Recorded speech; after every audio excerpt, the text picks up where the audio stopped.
When you look at quarterbacks, it's hard to say, okay, this quarterback's better than this quarterback because you played in an era, you coached against Joe Montana, Steve Young, Brett Favre, and you had Peyton, of course.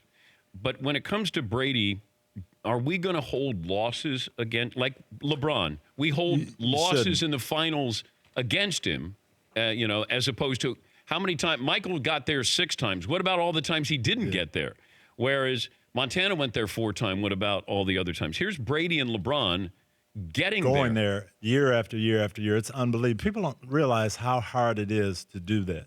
To get to the championship game, to win it, and get to the Super Bowl 9 times it's unheard of, unfathomable. When did you realize that Brady was better than Peyton or would be viewed better than Peyton?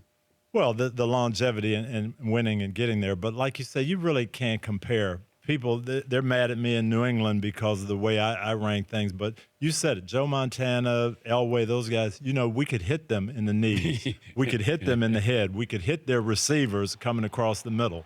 And it was a different game. So how would those guys function now? I don't know. Well, Marino would be the one. Yeah, I don't think you could stop it wouldn't Dan be fair. With these rules. I agree. If I take Peyton off the board and you can start your team with any quarterback all time, current rules. Those mobile quarterbacks are so difficult, and that's the way I put it. John Elway, Aaron Rodgers, those guys who can, when you blitz them or when you can get pressure, you got a front 4 like the Rams, and you can't block them. John Elway could still make plays and run around and throw the ball back 60 yards across field. Those mobile guys, to me, that's a different element. I think Elway's the greatest quarterback of all time. But I look at it differently because he didn't have all-pro offensive guys. I think he had Gary Zimmerman, a tackle, and that was it. But there were times when you needed a win, you knew he was going to win the game for you. Then he finally got some help with Shannon Sharp and Terrell Davis. Then he won a couple of Super Bowls.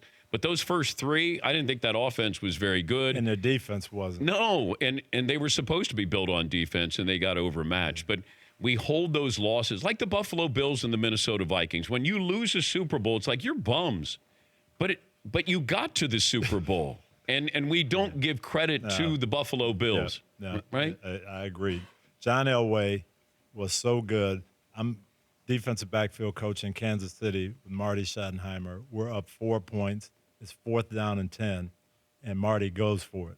I said, "What are you doing, Coach?" He said, "I'm not punting the ball back to John Elway. You guys can't stop him." And I said, "Go for it. Let's get it."